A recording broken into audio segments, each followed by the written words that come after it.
Good afternoon, Chris Lassiter. How are you doing today, sir? I'm good. How are you, Shawn? Man, fantastic.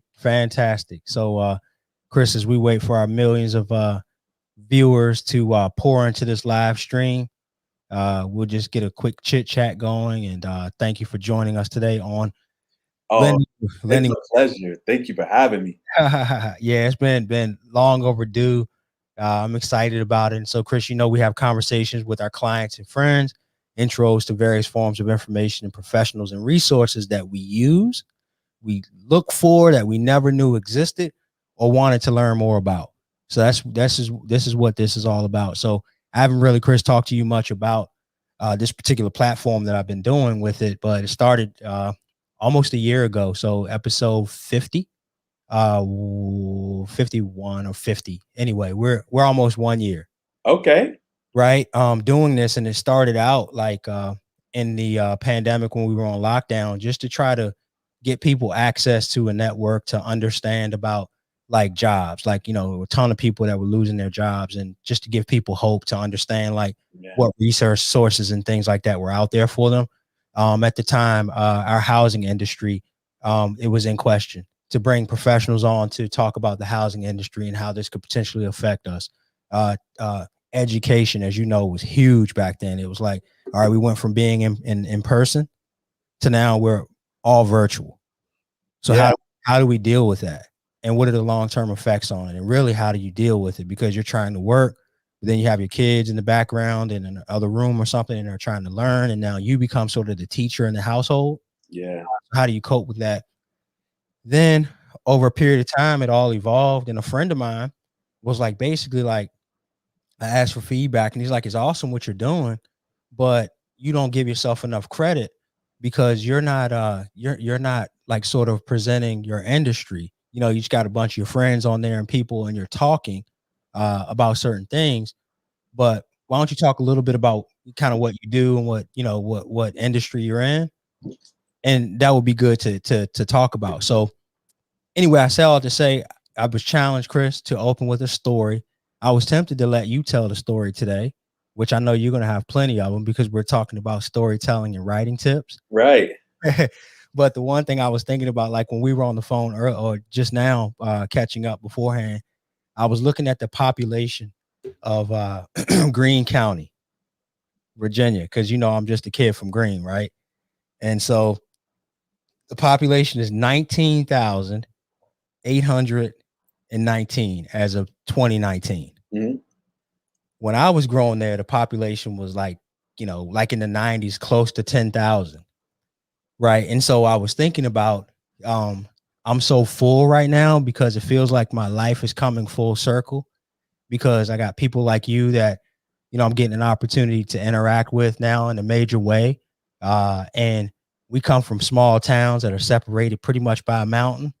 That's true. Right. And so I want to ask you a question, and it's relating to home ownership. My first property that I purchased, and this is a softball question, you're going to hit it out of the park. Where do you think I bought that property? At home. Greene County, right? Yeah. All right. It was a double wide trailer, Chris. Okay. And it was an investment property.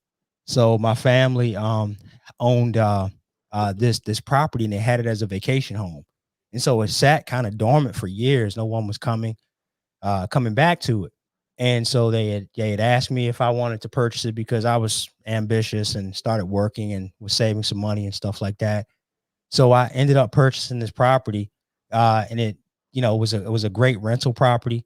Chris, I remember that actually helped me go in with my wife to purchase the first home that we bought together, as our primary residence in Maryland. And so, I just often think about, me being a kid from Greene, and then just using, the opportunities that are in front of you and the resources that you build in life to take yourself step forward. And so I say all that to say that just also reminds me of you and how I got an opportunity to meet you and, just having all these conversations with people from back in the day and stuff like that. It's just pretty amazing. I don't really have a moral to this particular story, but all I could think about is that mountain in between us before I got started today. So I know you're going to have some stories, but before we get into it, tell me who you are and what you do, because you're going to do a much better job at introducing yourself, Chris, than I will. Yeah, well, I want to leave time for us to have a good conversation, and I'll go quick. And I like telling other people's stories typically. So, but my name is Chris Lassiter. I'm a former teammate of Shawn Williams at Shenandoah University. And I am currently the marketing and communications director at the YMCA. And I'm also a freelance journalist. I'm an author, and I am most recently content writer for Black Men Ventures. And we've been able to partner on some stuff at the very beginning, but I'm just getting my feet in the door there. Right. All right. So we're going to talk about me real quick, and then we're going to get into you. So you are such a phenomenal storyteller. Just now we were on the phone. You just reminded me of something that goes back over 20 years ago that I thought was something that was created by you, which was really created by someone else that you kind of took and brought to light. However, supposedly my claim to fame is I'm brilliant because I taught a public speaking class how to make instant coffee. Oh, Shawn. So I knew you were going to ask me about these stories. I'm going to go through them quick. But so Shawn and I came into Shenandoah University the exact same year. And we were 2 point guards, and they write a media guide. We actually shared a nickname. There was a All-American point guard ahead of both of us, named Phil Dixon. So they just kind of copy and pasted like the same bio for me and Shawn in the media guide, and it just said they'll provide the team with fresh legs. And so basically they just said, Shawn and Chris, don't expect to see them too much this year because they're going to be on the bench with their legs well rested. But we both had a passion for communications, in addition to just that passion for basketball. But we had to do at the midway point of the semester in our public speaking class, we had to do a presentation. Now, to be fair to you, your end of the year presentation was amazing and everybody was tearing up. But your presentation at the midpoint of the semester, and we had to do it on how to. So I want to be clear. I'm not just trying to throw my man Shawn under the bus. But we had to do a how to. And I think Shawn was just like, look, life is busy. Like, what can I throw together quick? My man came into the project and taught the class how to make instant coffee. As soon as he said the title, I was no more good. Like we've grown, we've made our mistakes in the business world, and we've achieved some levels of success as well. But we two country kids just coming into college, and we were a little bit immature. So like I remember one time we were in a class and the teacher had to move us away from each other because they said we was being too silly. But when you did that, like I just couldn't hold it in, man. I was that, and when you overslept the exam and I had to come get you, I'd say, Professor, I'll be right back. I think my man Shawn got the times mixed up, and I had to come get you out the room so you could take your exam. So that's two of the funniest Shawn Williams stories I have from our time together as college. But I cherish that time. Yeah, thank you, man. Thank you. That means a lot to me. It brings back some fond memories. Shout out to Liz Colton too. Current events in the media. Colton. Speaking.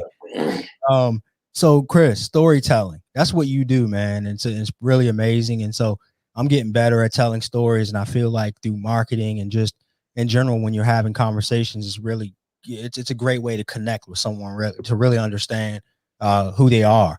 Mm-hmm. And so the puzzle of stories, tell us about, what is a story? What's in it? Like, how do you go about telling stories as a journalist or just in general?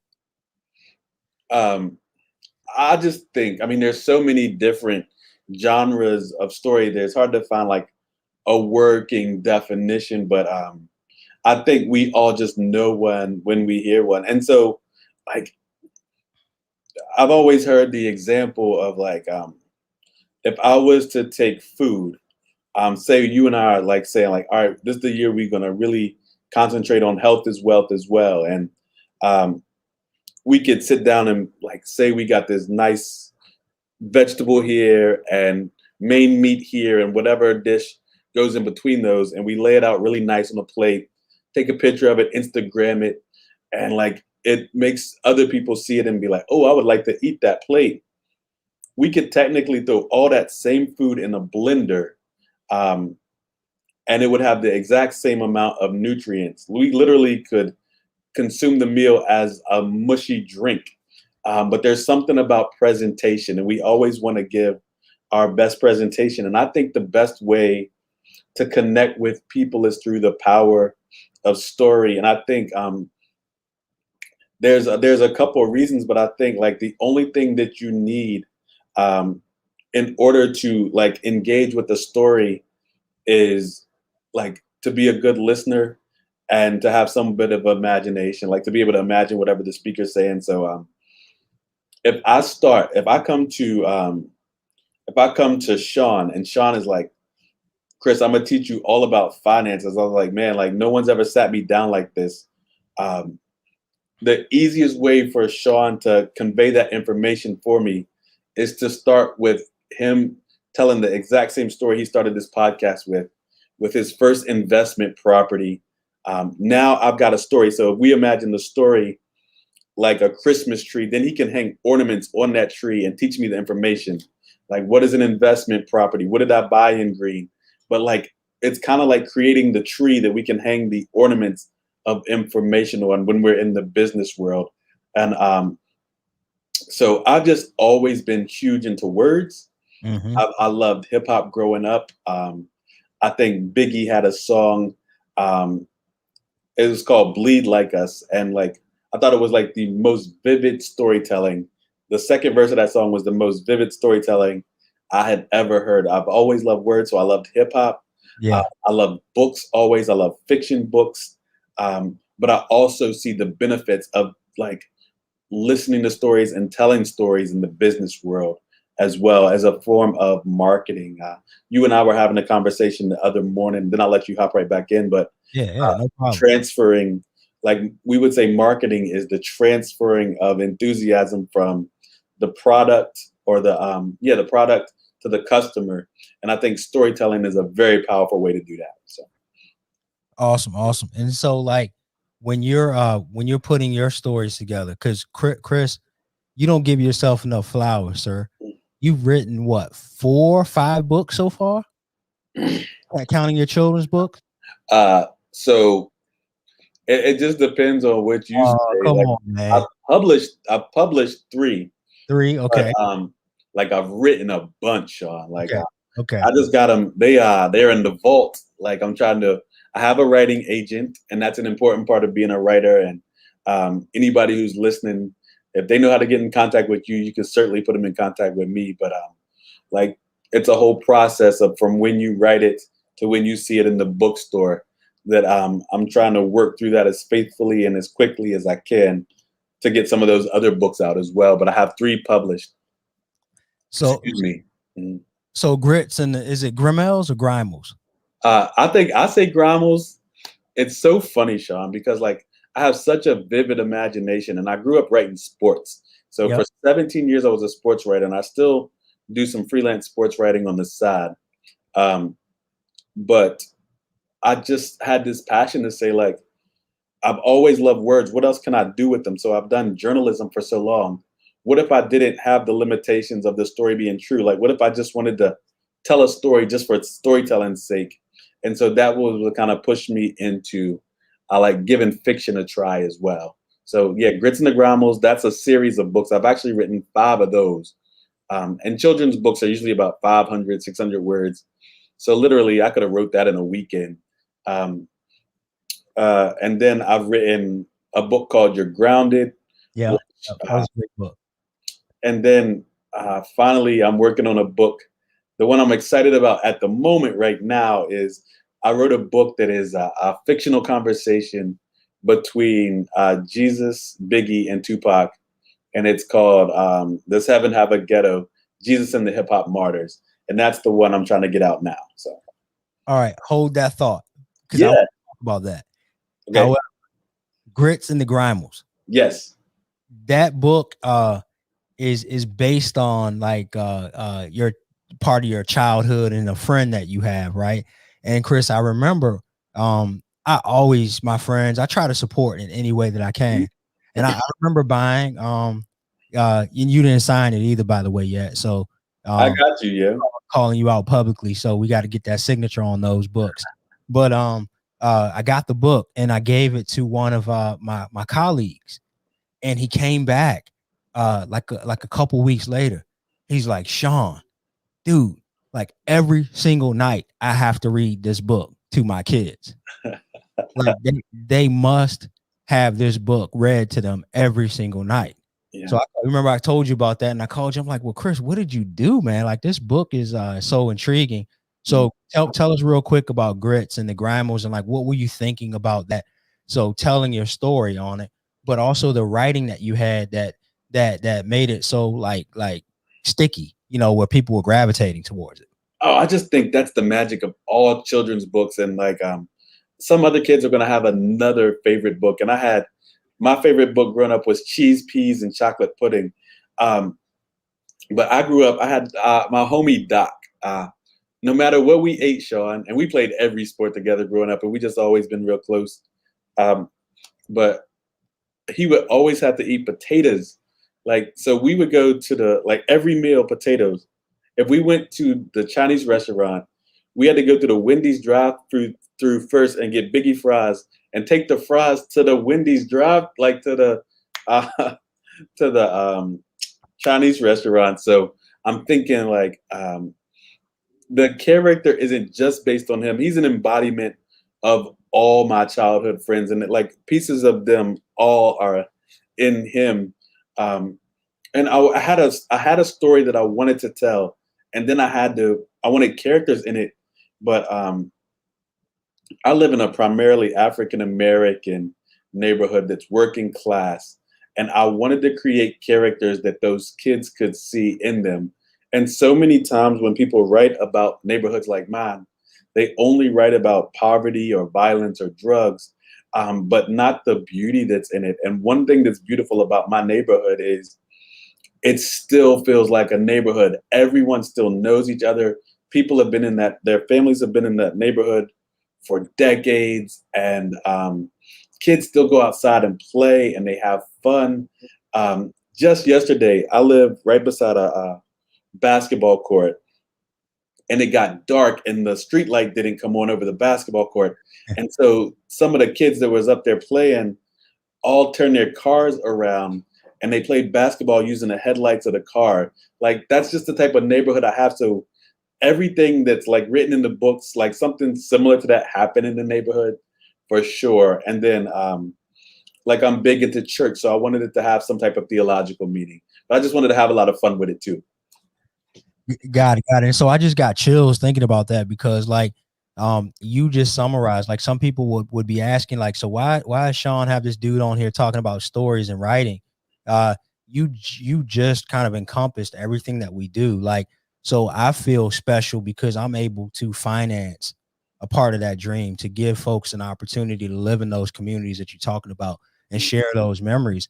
And so I appreciate you telling that story, Chris, because I just took me somewhere and even a greater purpose as to why it's important for us to do what we do to have sustainable home ownership so that folks like yourself can have those memories. So look, good listener, imagination, telling stories, period, end of story. That's what it sounds like, right? Hmm.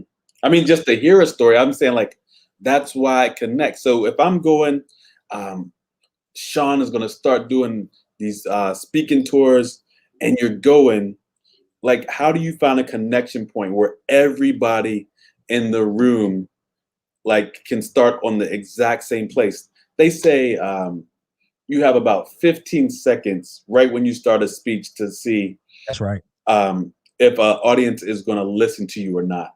Right. So, like, this is the power of story, Shawn. Like, if someone starts to tell me a story, like, and I wasn't for some reason able to hear the end of it, like, I would snap. I have to know.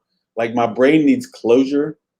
Um, like, if I told you half a story and didn't tell you the end, it would drive you crazy. If you told me half a story and didn't tell me the end, like it would drive me crazy because our brain needs closure. So if I want to start speaking to a group within the first 15 seconds, I'm going to be into my story to the point where this person is saying like, he's about to tell me a story. I'm about to sit back, relax, and hear like what he's about to tell me.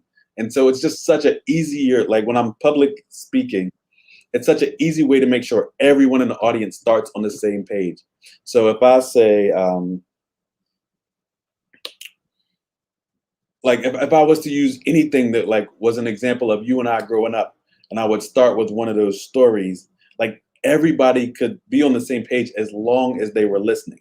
They Right. didn't need anything, like they didn't need a prerequisite in like how to do anything with mortgage yet. We'll get to that, but like that's where we'll start. So everybody starts at the same place. Got it. Got it. Connection. I understand. So writing, Jesus, Biggie, and Tupac. All right. So let's talk about a little bit about writing tips, Mhm. Chris. Like how does one even get started to write something that's meaningful that will get your message across? Like where do you kind of start with this? Like you wrote those books that you've published, and then you have your baby here, Yeah. Biggie and Tupac. Like talk to us about the process of actually writing. And Um, then tell us about Biggie, Jesus, and I apologize, Jesus, Biggie, and Tupac. I want to hear about that. okay. So as you know, I started as a journalist. And part of that was like you and I grew up so much the same, like small town kids. We got to be the point guards on really successful basketball teams. Your basketball team was back-to-back state champions. Is that right? Yeah, yes, sir. All right. And so like we just knew the power of basketball, and also just like we learned a lot about leadership in that time. So I loved basketball for everything it did for me. And when I knew I was at a Division III school, I knew basketball was ending the day that my Division III basketball career ended. Like that was it. Like I wasn't going to play overseas. And I wanted a job where I could stay around sports. And I loved reading about sports. When I was little, I read every boxing book in our library. Um, and so, like for me, like you could do so many jobs around sports. Or for me, like just being the person who wrote about it meant a lot. And so, I read a lot, and I think anybody who wants to write a lot has to be like able to read a lot, and then you just copy a lot of what you read. So I would read like a lot of journalists, a lot of Sports Illustrated articles. My favorite one was about Chris Jackson in his freshman year at LSU and how he battled through Tourette syndrome. Yeah, He scored 50 points in his third college game and started crying because he didn't understand why God had given him this gift of basketball. Like the story is just amazing. yeah, yeah, Online, I think Curry Kirkpatrick wrote it, and you can go back and find it. And so, like, I was learning, even as I was reading, I was learning like sentence structures and all that stuff. So the first thing is just be a good reader, and then just copy the type of formats that you see. Journalistic writing and fiction writing is completely different.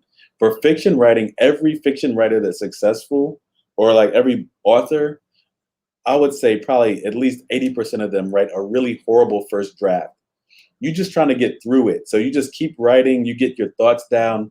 It's going to drive you crazy. But like you have to have like, it's basically like getting the clay that you can sculpt later. But like if you were to read my first draft of that Jesus Biggie Tupac book, it would be unintelligible. It wouldn't make a lot of sense to you. It'd be words missing, everything's misspelled. It just looks, it's basically like if you were to see somebody restoring a car in week one of the process. You know what I'm saying? Like, right. just not going to like anything you want to have anything to do with. But we know it's going somewhere.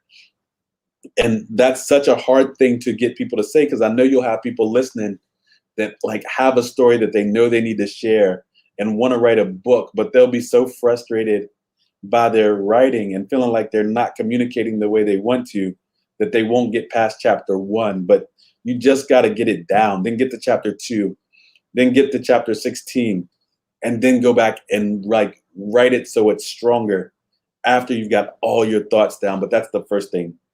Writers, like authors, if you want to write a book, and I think everyone should write a memoir. even if that's the only writing you ever do, like preserve your family story. That's it. So if you and I were to write a memoir and it never got published, but our great great grandkids got to read what type of person we was, Right. like that would last. That would leave a legacy for our family. And I think every single person should at least do that. Even if you don't publish it for anyone else but your family, you should write your memoir. I would love to read my great grandmother's memoir. You know what I'm saying? Right. Great grandmother, great great grandmother would have started in slavery. You know, I would love to be able to read her memoir now. You know, Yeah. So yeah, that's a great challenge. You challenged me, and my wife and I, we started to write the children's book. Mhm. Chris, we're almost there. We just have one part that we can't figure out. We got, like you mentioned, we got it all written out, 600 words, I think it is. And just I'm almost there, not quite there yet. So thank you for that push. The memoir thing, I'll get to that at some point. But Yeah. But you said write your thoughts down. That's step number one.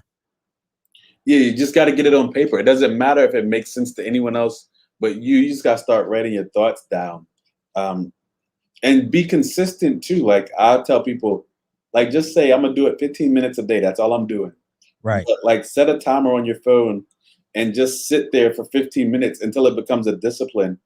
After 2 weeks of sitting there for 15 minutes, words will start to come to you, even if they didn't. Most people they'll sit down the first time and it's like, I had this idea, the words didn't come to me. Maybe this ain't for me. Like that isn't how it works. Like you got to sit down as a discipline over time. And then the words will start to come. Like those thoughts will start to formulate as you get into the discipline of saying like, hey, I'm going to work on this 15 minutes every day. So. Got it. I love it, Chris. So I've been taking notes the whole time. I wrote down about the writing piece, mostly a reminder to myself too, as well, to make sure I get those thoughts down, be consistent, because I see you write blogs and you do a blog. You have a blog that comes out and you're very consistent with it. And it's succinct, but it's packed with information, and it's clear every time you put it out there. But for some people, it's really daunting to even know where to get started, because many of us are looking at the end and not what it takes to get started, and all the in between, and realizing that you have to be consistent over time to get better at it. Yeah, and this is just true for everyone. Like, Shawn, this is all right, storytelling, right? I'm gonna tell you a quick story. So I've been writing for 10 years, 11 years at this point, and I'm just trying to figure out what else can I make words do. So I'm gonna write my first book. Yeah. You're Grounded. That's my first one. I figured out like, oh, you have to have a book proposal. I go to Chicago. I'm going to a conference at Moody Bible Institute. It's a great conference. I'm at the conference. I got my book proposal in my book bag. Like that's how committed I am to this journey. So I see this lady. She's at a booth that's trying to sell books. And I say, who are you with? She says, I'm with the Moody. So I hand her my book proposal outside of my book bag. I say, this is the book I'm trying to write. I wasn't finished writing it at this point. So she said, we'll take a look at it. Boom. They call me back. After 2 or 3 weeks, they say, we'll publish your first book. Oh, wow. I worked with this lady for a year and a half. She say, my book is due on a Saturday. I say, can I turn it in on Monday? She said, yes, because I have a Jordan Foundation meeting. This is in Chicago. She said, I got a Jordan Foundation meeting on Monday. You can have till Tuesday. I'm in bed with my wife. I say, hey, just remind me, like, what is Michael Jordan's siblings' names? And my wife read their names. And she said, Rosalind Jordan. This whole time, I've been working with this lady on this book for 2 years. And like, she ain't once mentioned until the very last day we was working together that like she was Michael Jordan's sister. And even then she just insinuated that she just let it slip that she had a like Jordan Foundation meeting.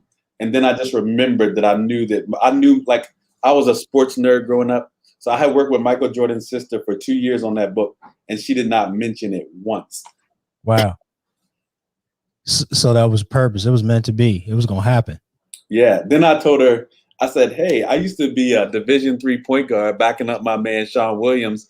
Can you give me at this time there was the Bobcats. I was like, can you get me a tryout with the Bobcats? I could give Jeremy Lin a spell because he was the point guard of the Bobcats at that point." Only you. I bet you Yeah, I did. was like, "Yo, get me on. I'm trying to get down there." So I covered the Bobcats a lot as a sports reporter too. We had a local star, Corey Alexander, who had played at UVA, who was playing for the Bobcats. And so I was going down to do some coverage on him. But yeah, so No, that's awesome. And so, Chris, we I won't hold you too long, but I do want to find out from you, like if you have a minute to go through your newest book and like kind of like how we can help you. What do you need? Like just let me know, because I want to make sure if I can help you that we will, because yeah. we're on LinkedIn and we're talking, and there's some folks on here that need to know you. If you don't know Chris, you need to make sure you get into his blogs and go to his website and such. But what do you need? Shawn, I feel like I'm in a good place. I got an agent that works really hard. Her name is Keely Boving. If you're at the point in your writing where you're looking for an agent, definitely check her out.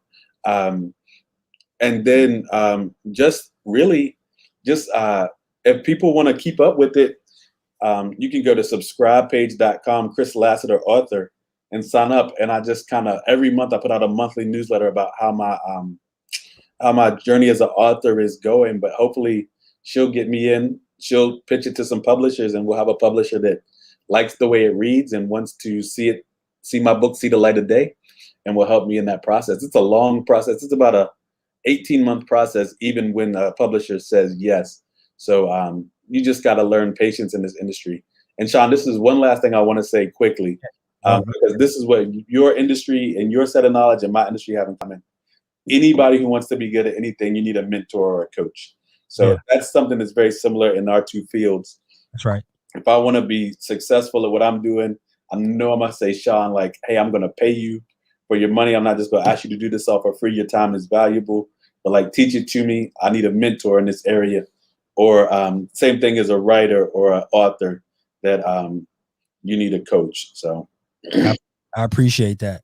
What's that site again? Subscribe. What is it?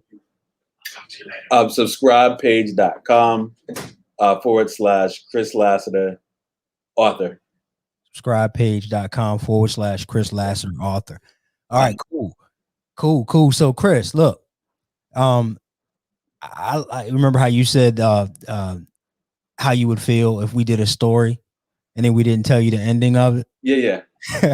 So we approached the end, right? Yeah. And so this is like one of my favorite parts of what we do with this lending with purpose. And so I'm not sure if you if I told you, but I ask sort of a purpose, not sort of I look at it as a purpose question. Most people tend to open with this as an icebreaker. I close with it. So dead or alive, one person, one question. Who would it be? What would you ask?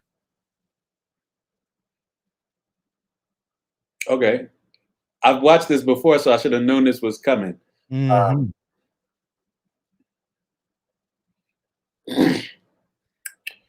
You got so many people running through your head and so many thoughts. I know. I do, man. But like historically, it could be anyone. You got to give us one. Just it could be in knowing you. It doesn't matter who it is. You're gonna give us some great color around it. It's probably likely gonna be some obscure person that we've never heard of before. You know who I think like, and it like I've been doing like I have a lot of historical heroes. Yes. Shawn.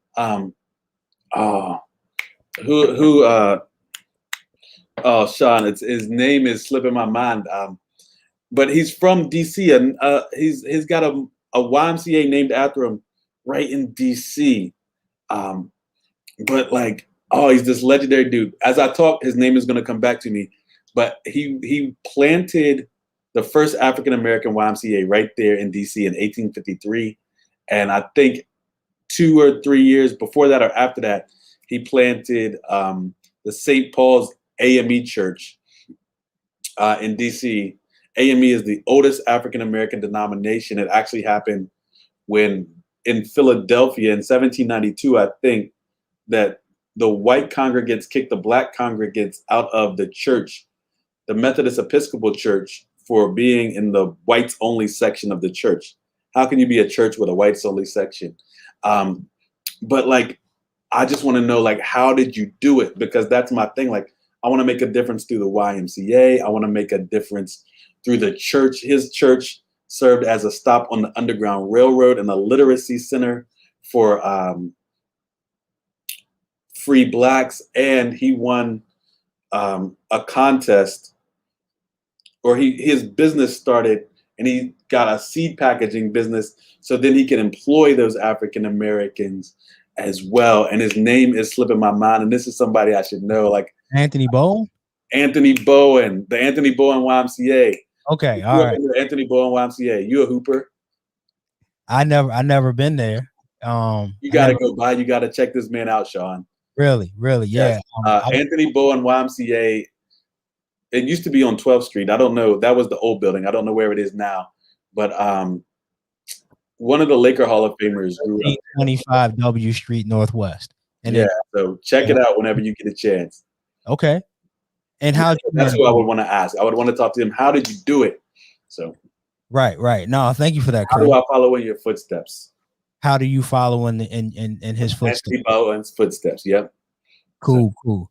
This was great, man. I always enjoy talking to you. It's been great, and I thank you. It really should have been me asking the questions, because you're the genius of the two of us, and I'm usually on the question side of this. But I hope people keep tuning in to you, because you are a wealth of knowledge, and thank you for creating this platform and having me on here. Appreciate it, Chris. So anybody that's listening, we'll be back obviously next week at 2:00. Just connect with Chris. We put Chris your information in here. I'm gonna pop it on the screen real quick. So just be sure that you follow Chris and connect with him. If there's anything that I can do to help anyone, please don't hesitate to reach out. Again, as I always mention, Chris, it's all about having relationships, building them before you need them, knowing why you do what you do, and then having a plan. And we talked about all of that today. And so it just means so much to be able to reconnect with you and have you on here. So, everybody have a great day. Chris, I just ask you to hang on for a quick second, and we'll close this thing out. Have a great day, everyone, and we'll see you next week.